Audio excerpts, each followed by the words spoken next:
¿Dónde habíamos quedado? Habíamos quedado donde de alguna manera se había derramado el Espíritu Santo, los apóstoles estaban experimentando la presencia de Dios y la gente que estaba de visita en el pueblo se quedó sorprendida de lo que estaban viendo, porque dice que se posó sobre cada uno de ellos como lenguas, como de fuego. Ellos empezaron a hablar en lenguas, el idioma conocido de los que lo estaban visitando. Y hablamos un poquitico del tema de las lenguas. ¿Dónde quedamos? Quedamos en la parte donde Pedro se levanta y empieza el primer mensaje. El primer mensaje lo va a dar Pedro a esa multitud que está sorprendida. Haga de cuenta que aquí pasa algo tan escandaloso, tan de mucha bulla, que todos los del hotel se vienen para acá, todos los de cabecera se vienen para acá a decir, ¿qué está pasando en el edificio? Más o menos algo así fue lo que sucedió. Y entonces Pedro se levanta y a partir del versículo 14 empezamos a hablar de Pedro. Si dividimos Hechos 2 del 14 al 47, que diríamos un poco largo para lo que estamos acostumbrados a leer en una predicación, uno podría dividir este texto en tres partes, que es lo que vamos a tratar de hacer. La primera parte vamos a hablar de Pedro, la segunda parte vamos a hablar del mensaje de Pedro y la tercera parte vamos a hablar de la reacción de la gente cuando escuchó el mensaje, y una última parte, y es cómo empieza la primera iglesia. Son como los 4 puntos de esta parte del texto. Empecemos hablando por Pedro. En el capítulo de Hechos 2, en el capítulo 14, versículo 14, Pedro se levanta. Y si usted lee, Pedro se levanta, y se levanta de manera, diríamos, audaz. Porque Pedro, en paráfrasis de Primera de Ferney, Pedro dice más o menos lo siguiente: varones judíos, esto que ustedes escuchan no es lo que ustedes creen. Porque dice la Biblia que Pedro, ¿qué hizo? Se puso en pie y además, ¿qué hizo? Alzó la voz. O sea, no fue que bueno, esto no. Pedro se levanta y alza la voz. Porque recordemos que algunos estaban, wow, ¿qué está pasando? Otros, ¿qué decían? Otros estaban burlando, porque no entendían qué era lo que estaba sucediendo. Entonces Pedro se levanta y alza la voz y les dicen: estos no están borrachos, porque es que apenas son las 9 de la mañana, la hora tercera, las 9 de la mañana. Se dice que los judíos no comían ni bebían hasta las 9 de la mañana. O sea, la prioridad del judío, ¿qué era? Ir a orar. Por eso le dice: ustedes están equivocados, porque apenas son las 9 de la mañana. Estos no están borrachos. Y quiero que nos detengamos un poco en este Pedro que estamos viendo. Porque si miramos semanas atrás, este no es el Pedro. Semanas atrás, Pedro es alguien que está negando a Jesús. Pedro es alguien que está lleno de temor, muy bien, lleno de angustia, lleno de temores, pero este Pedro es alguien totalmente distinto. Este Pedro es el que ha experimentado Hechos capítulo 2. Este Pedro es el que ha sido lleno del Espíritu Santo. Es un Pedro diametralmente opuesto al Pedro que negó a Jesús. Al Pedro que cuando una mujer le dijo: usted habla como él, Pedro empezó a maldecir y lo negó. Por allá lloró amargamente. El de antes es el Pedro que se esconde. El Pedro de Hechos 2:14 es otro Pedro. Es un Pedro que es valiente. Es un Pedro audaz. Es un Pedro seguro. Él se levanta y el relato bíblico dice que los 11 se levantan con él. Se levantan los 11 y Pedro es el primero que empieza a predicar. Jesús le había dicho a Pedro: a ti te daré las llaves del reino. ¿Se acuerdan? Se dice que en ese momento Pedro usó la llave. Porque no es como los cuentos de ahora, ¿no? Que dicen que Pedro está por ahí en el cielo con una llavecita así. Porque esa es la historia de que, ¿se acuerda que Pedro está allá, San Pedro está allá? No, la llave de los cielos es, Pedro será el primero que daría el mensaje. Y ahí estamos viendo cómo Pedro está usando las llaves para presentar el evangelio. Pero este Pedro es distinto, es un Pedro audaz, es un Pedro valiente, es un Pedro que se levanta y da un mensaje. Y dice, varones, hermanos judíos, escuchen lo que yo les voy a decir. Ustedes están equivocados. Porque esto que ustedes ven no es que ellos estén borrachos. El público guarda silencio. Yo creo que no sabemos si por ahí estaba la mujer que lo acusó días y dijo, este es otro Pedro. Pero Pedro es distinto. Y entonces él se levanta y empieza, algunos textos dicen la predicación de Pedro. Yo no estoy muy de acuerdo porque ese es un subtítulo colocado por humanos. A ver, Pedro ese día no se levantó diciendo, hoy voy a predicar. Ese es el punto. O sea, Pedro no tenía ni idea que el día ese él iba a dar un mensaje.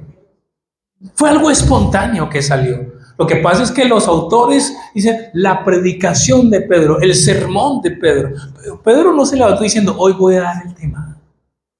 Pedro se levantó dando una respuesta a algo que él estaba viendo. Y entonces Pedro, que va a dar el modelo, aquí siempre es un poco el modelo de lo que es una enseñanza. Pedro va a usar 3 textos bíblicos para enseñarle a su audiencia de qué él está hablando. Pedro va a traer en su momento 3 textos bíblicos. Pedro va a agarrar Joel capítulo 2 y va a hablar acerca de, vamos a buscarlo específicamente porque se los quiero decir tal cual. Él va a coger Joel capítulo 2 del 28 al 32. Él va a tomar Salmo 16 del 8 al 11 y el Salmo 110:1. Pedro se levanta y va a usar 3 textos que los va a usar indistinto uno del otro en su momento. Primero dice Pedro, ojo, esto no es lo que ustedes creen, esto es lo que dijo el profeta Joel, y ¡bum!, lanza el texto.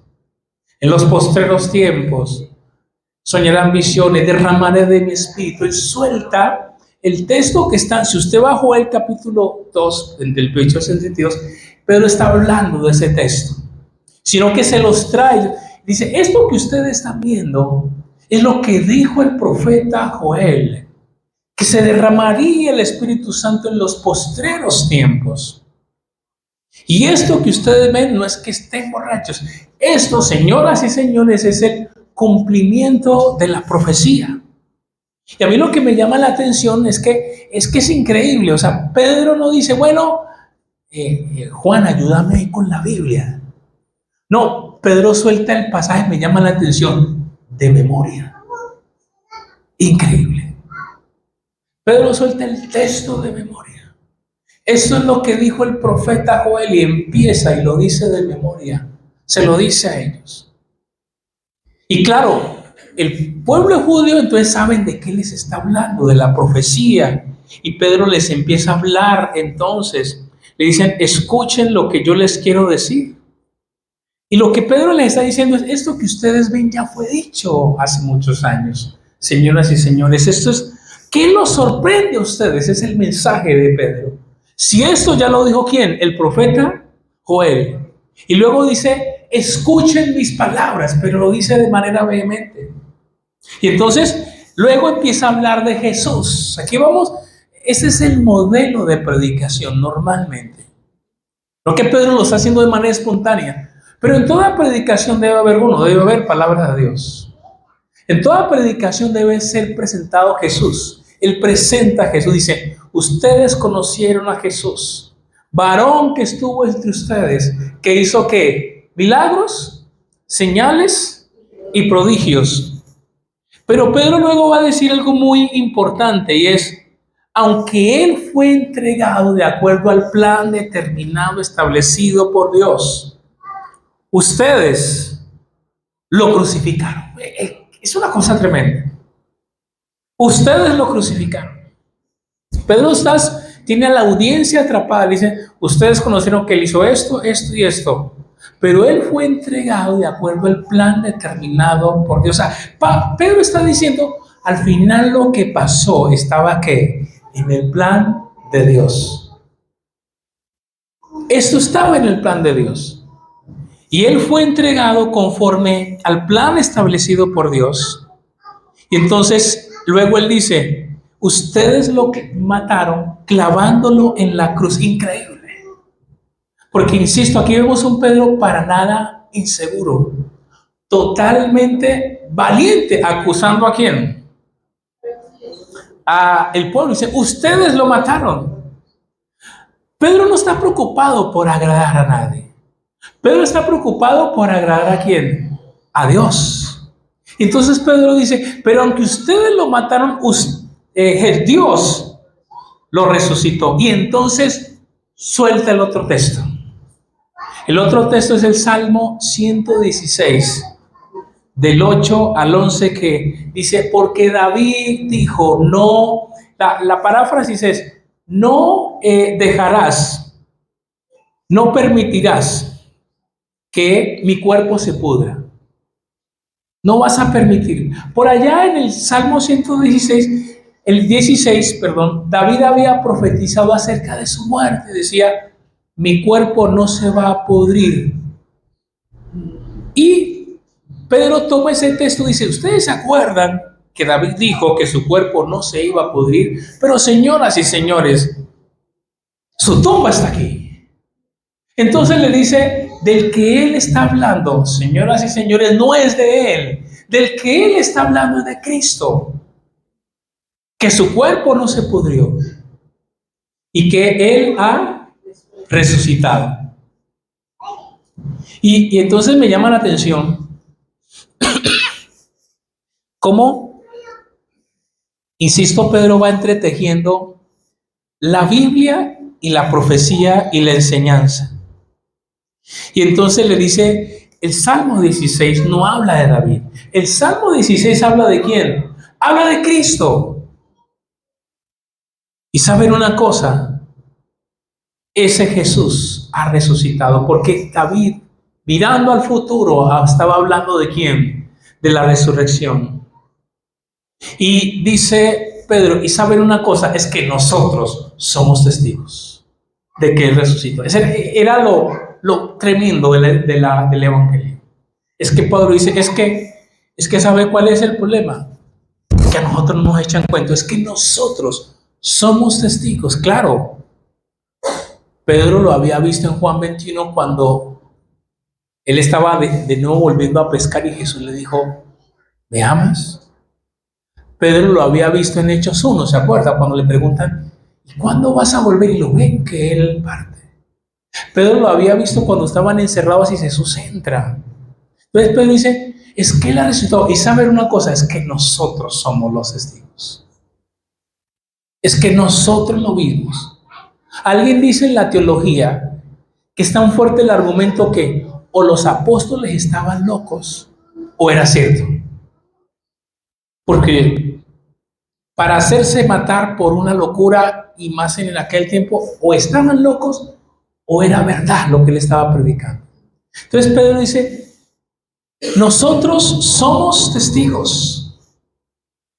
Y finalmente suelta el Salmo 110:1, porque David dijo mi Señor, dijo el Señor a mi Señor, siéntate a mi diestra. Y entonces Pedro toma esos tres textos y los conecta. Y al final, ¿sabe qué dice Pedro? Quiero decirles una cosa. Aquel que ustedes crucificaron y mataron, quiero decirles que Dios lo ha hecho Señor y Cristo. Increíble. Quiero decirle que aquel que ustedes crucificaron y mataron, señoras y señores, a ese Dios lo hizo Señor y Cristo. Y entonces por primera vez, ahora seguimos con la siguiente parte, la gente que hace, la Biblia dice que ellos, la versión clásica dice se compungieron. Otra versión dice se conmovieron. Al oír lo que Pedro les estaba diciendo. Porque la multitud cae en cuenta de algo, que ellos han cometido, ¿qué? Un error garrafal. Y ellos se quedan compungidos. La definición de la palabra compungirse es entristecerse. Es ponerse muy mal, ponerse triste. Dice que ellos se compungieron. Y aquí empieza el mensaje. Porque en el mensaje, ellos al oír eso, el veredicto, el final, el juicio final, ellos se conmueven. Y aquí yo quiero hacer una nota muy importante que aprendía de algo. Ustedes también tomen nota. Para mí fue tremendo. Cuando hubo la manifestación en lenguas y las señales en Hechos 2, el público reaccionó de dos formas. Se asombraron y se burlaron. Pero cuando escuchan la predicación, esto no sucede. Cuando escuchan la predicación, se conmueven. Dos cosas totalmente distintas. Para que nosotros sepamos colocar las señales, milagros y la predicación en su justo lugar. Repito, las señales y los milagros y las lenguas asombraron y se burlaron. Pero la predicación generó convicción. Y a lo largo de los años yo me he dado cuenta de algo. Soy un creyente de los milagros, de las señales, de los prodigios. Tratamos de una vez al mes orar por sanidad. Pero también yo me he dado cuenta de algo. Que a veces los milagros no cambian a alguien, ¿sabe? Que a veces alguien ve milagros en su vida y no pasa nada. Y aunque los milagros y las señales son muy importantes, por lo menos a la luz de lo que estamos viendo, lo que genera un toque profundo es la predicación centrada en la palabra de Dios. E insisto, entonces no oramos y no clamamos por milagros. Claro que hay que clamar por eso. Pero hay que ponerlos en su justa medida. A veces la gente le da más prioridad a los milagros y señales que a la palabra de Dios. ¿Y sabe cuál es el peligro? Que esto lo están usando para mal muchas iglesias. Ven por tu milagro, ven por tal cosa, ven por la oída. Pero cuando uno analiza, hay poca palabra. Y por eso se presta, ¿sabe a qué? A tanta manipulación. Y ese es el peligro si los milagros y señales no van acompañados de la palabra. Llama la atención otra cosa. Que cuando Pedro empezó a hablar, ¿qué pasó con el Espíritu Santo y las lenguas?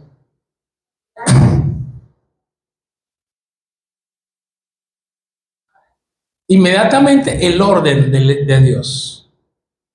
Pedro empieza a hablar, inmediatamente las lenguas, inmediatamente se aquietan. Porque Dios es un Dios de orden. Por eso también es delicado en las reuniones de iglesia. Cuando alguien está predicando y de repente entonces lenguas y desorden, eso no es de Dios. Tiene que haber, ¿qué? Un orden. No fue que Pedro dijo, ve, dile de allá que se calle. No hubo que hacer eso. Porque el orden de Dios es importante. Pero volvemos al punto. El punto es que ellos se compungieron. Que ellos experimentaron tristeza. ¿Y sabe qué le dicen? Le dicen, ¿qué haremos? Le preguntan. Aquí vemos una señal importante de una genuina conversión. Si una persona realmente se convierte, su primera pregunta será, ¿qué tengo que hacer? Es lo mismo que le pasó a Pablo en Hechos 9. Cuando tuvo un encuentro con Jesús resucitado, ¿qué dijo Pablo? ¿Qué quieres que yo haga? Por eso a veces yo encuentro que la gente dice, no, pero ya hicimos la oración y esa persona hizo la oración de fe. Yo creo que tiene al Señor. Ok, la pregunta es, ¿qué quiere hacer esa persona después? Si no quiere hacer nada para el Señor, si no quiere buscarle, yo dudaría. No estoy diciendo que no, yo dudaría si esa persona reciba a Jesús. Porque una señal inequívoca de una genuina conversión es, ¿qué tengo que hacer?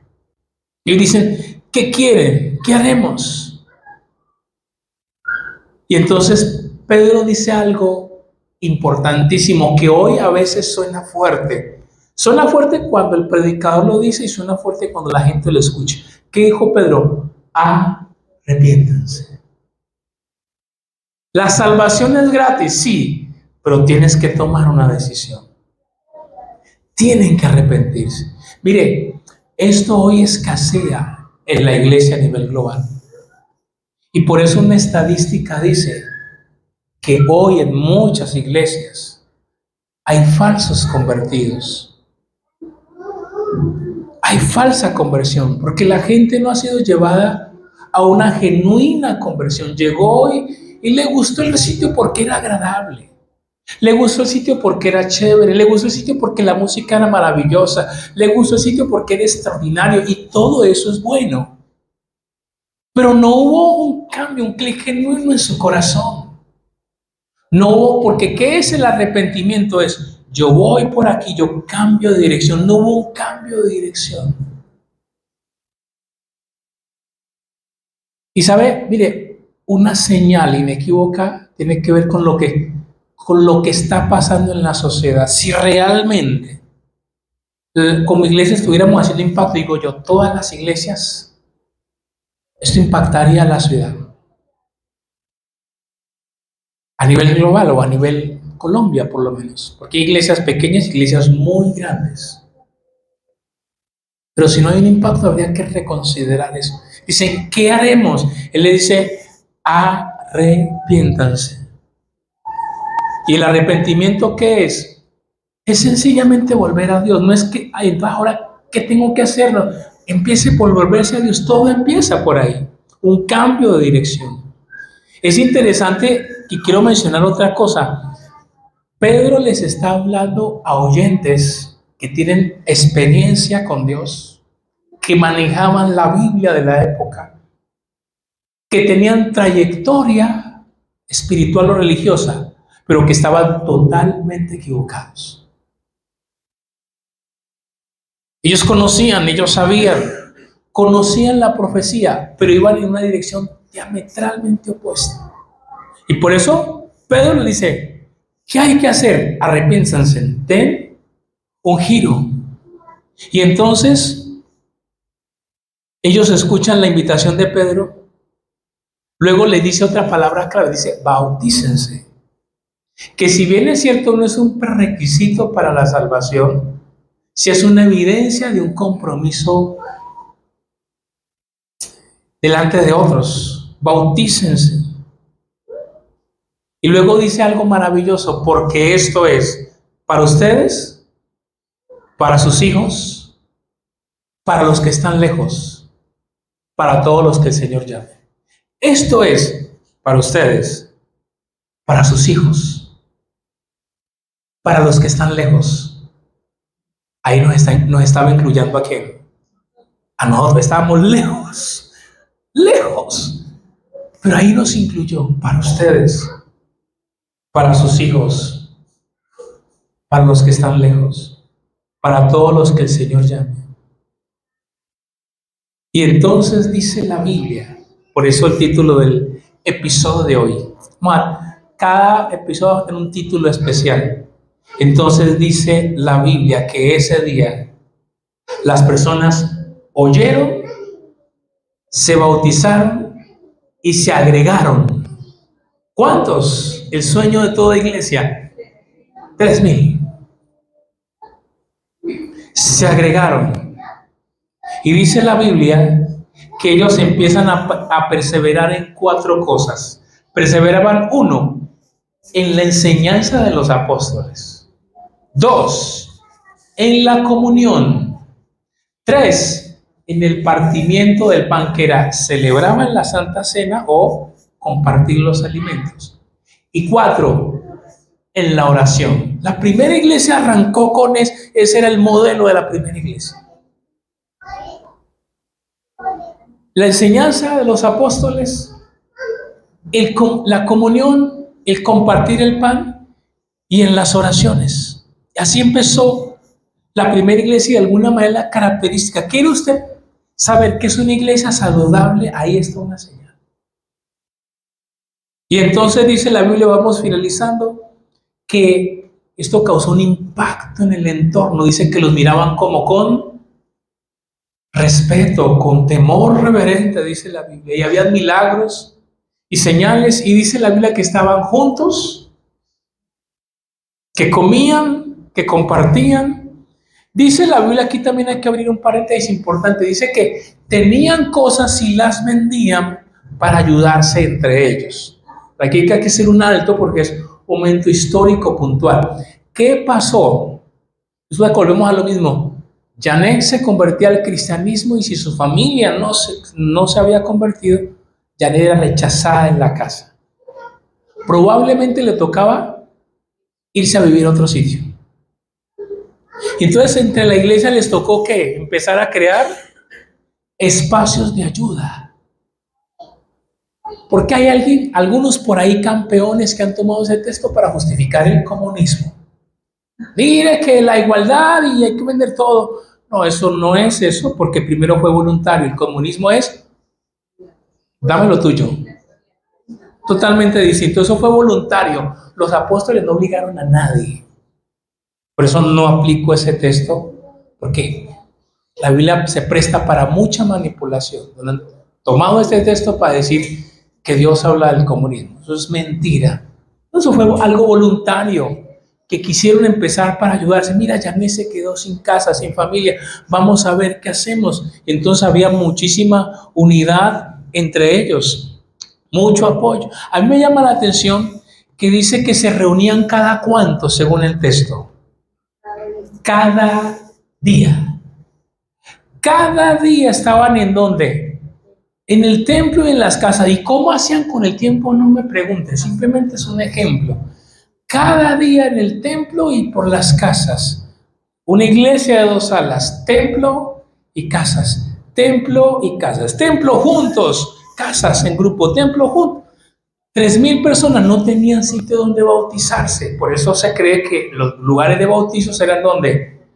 No sé si ustedes recuerdan, yo llegué a vivir en una casa así, en mi casa de la familia, donde el tanque del lavadero era ¿qué? Grandísimo. Una pila. Sí. Yo recuerdo que de niño me alcancé a meter ahí. Ya después cuando crecí dije, Dios mío, he crecido. Pero se cree que así era, que los metían ahí, los bautizaban ahí en las pilas. Que no había. Eran las casas. Y decían, bueno, fulano, llévese 10 y empiece. Y era la dinámica de las casas. Y entonces dice la Biblia que Dios dice que ellos se reunían cada día y Dios añadía cada cuánto. Cada día. Muy bien. Es la frase que quería hilar. Se reunían cada día y Dios añadía cada día. El mensaje es, entonces nos tenemos que reunir cada día. No, el mensaje que le quiero dar es, nuestra intensidad como iglesia definirá la bendición que Dios tiene como iglesia para nosotros. ¿Me hago entender? Ellos eran intensos cada día. ¿Dios qué hacía? Dios añadía ¿qué? Cada día. Mire familia, ¿cuántas veces nos reunimos nosotros así, pero bravísimo, durísimo? En forma una vez a la semana. Y ahora con los grupos, 2 veces. Era una iglesia intensa, Dios bendecía de manera intensa también. Si somos intensos con Dios en el buen sentido de la palabra, Dios va a derramar bendiciones. Y quiero entonces 9 lecciones para ya que oremos. Aplicación hoy para nosotros. Primera lección, enseñanza. El correcto uso de la escritura o de la Biblia es fundamental en toda enseñanza. Predicación sin Biblia, eso es humanismo. La palabra de Dios, si bien es cierto, la hemos leído como tal en este momento, pero hemos estado centrados en ella. Segundo, Dios puede transformar tu vida y usarte. No importa tu pasado, porque lo acabamos de ver en quién, en Pedro. Dios puede servirse de ti, no importa tu pasado. Dios lo puede volver a hacer. 3. Cuando usted cultiva una relación con Dios, hablar de Dios será espontáneo para usted. Es como si yo le pregunto, si ponemos aquí a Oscar Alberto y le decimos, Oscar Alberto, háblenos de Laura. No, mejor dicho, 3 horas y va a seguir hablando. Eso le va a fluir. Y me acuerdo, y una cosa, y la primera vez, porque hay una relación. Tu espontaneidad espiritual, tú hablarás de Dios en la medida en que tengas una relación con Él. No va a ser muy difícil que tú hables de Dios si tú creces en tu relación. Para mí es fácil hablar de Marta. Ya hemos caminado 25 años. Me es fácil hablar. Claro que sí. Ya ahí tiene que cuadrar Marcos ahí. Escuchamos. Porque Pedro predicó, pero predicó, ¿sabe una cosa? De lo que él había vivido, desde la relación con Jesús. Y predicó sus convicciones, su creencia, su pensamiento. Pero detrás había una vida, una relación. ¿Y por qué me costará tanto hablar de Dios? Probablemente porque necesitas crecer más en tu relación. Si creces más en tu relación, te va a fluir, te va a ser fácil, porque eso es lo que genera la relación. 4. Pedro se sabía las escrituras de memoria. Lee más la palabra de Dios. Un día tendrás que hablar y no tendrás la Biblia en la mano. Ay, espérese. Imagínese, alguien se va a suicidar. Usted, espérese. Cuando yo habla ya se mató. Porque usted es que mientras conseguía la Biblia, no, mira, la Biblia dice, voy a orar por ti. Me sé la palabra de Dios, manejo ciertos textos. Pedro soltó el texto el uno tras otro. Lea más la palabra de Dios. 5. Pedro dijo, Jesús fue entregado, pero eso era parte del plan de Dios. Y la reflexión es, hay cosas difíciles que hacen parte del plan de Dios para tu vida. Eso que está pasando, que no entiendes, hace parte del plan de Dios para tu vida. A Dios no se le ha olvidado. 6. Los milagros y los dones son muy importantes. No debemos descuidarlos, los milagros y los dones. Pero recuerda que lo que hizo generar conmoción y convicción fue que la palabra de Dios nunca podrá reemplazarse. La palabra de Dios por los dones y las señales. ¿Es importante? Sí. Pero la palabra de Dios no puede ser reemplazada. Porque al final esa es, según esto, lo que va a traer convicción. 7. Una señal genuina de convicción es, ¿qué tengo que hacer? ¿Qué tengo que hacer? Cuando usted le comparta a alguien, cuando le hable a alguien, monitoree qué quiere hacer esa persona después. Si usted no ve eso, ore y trate de compartirle de nuevo a esa persona. Porque el niño recién nacido desea la leche espiritual, dice la Biblia. Octavo, la primera palabra del Evangelio, además de recibe a Jesús, es arrepiéntete. Es incómoda, no gusta mucho, no es muy famosa, pero es el corazón del Evangelio. Noveno, una iglesia saludable persevera en 4 cosas: palabra, comunión, relación, oración. Por lo menos en esas características. Si no hay eso, hay que evaluar si esa iglesia es saludable. ¿Por qué nos reunimos? Es la pregunta. ¿Por qué hacemos grupos? Y que Dios mío, pero qué pereza yo ir a donde fulano de tal. ¿Por qué qué pereza ir el domingo? ¿Por qué lo hacemos? Por esto. Por esto. Por eso lo hacemos. Y 2 reflexiones finales. Cada día Dios, cada día ellos se reunían, cada día Dios añadía. Y repito la frase, nuestra intensidad como iglesia determinará nuestro crecimiento como iglesia. Anoten esto si lo pueden. Nuestra intensidad como iglesia determinará el crecimiento de la iglesia. Ellos los intensos en reunirse, Dios será que intensos en qué, en darles. Nuestra intensidad como iglesia determinará nuestro crecimiento. Y con cariño se lo quiero decir. No quiero que se me sienta hoy regañado y cabizbajo. Pero el mensaje es, si usted no participa de lo que hacemos, usted está afectando a la iglesia con el crecimiento. Si usted no participa, usted está afectando a la iglesia. Porque usted disminuye la intensidad. La idea es que todos estemos en ese mismo mover. Y finalmente, la multitud se conmovió al oír el mensaje. ¿Hace cuánto o cuándo fue la última vez que usted escuchó un mensaje o leyó la palabra de Dios y se conmovió?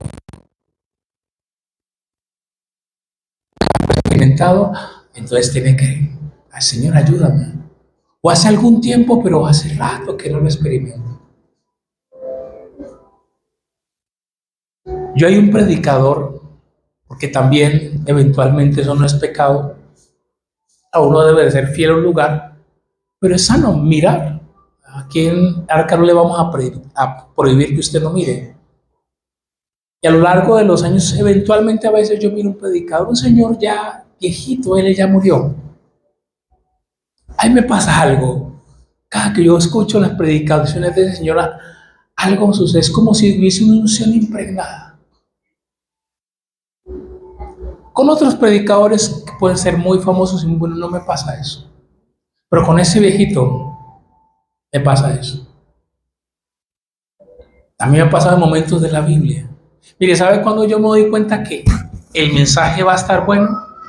Porque cuando lo estoy leyendo yo me empiezo a llorar. Digo, Señor, si me tocaste a mí, algo va a pasar con la gente.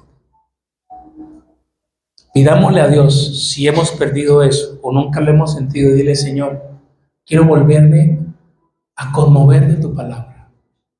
Iglesia, vamos a orar, vamos a darle gracias a Dios.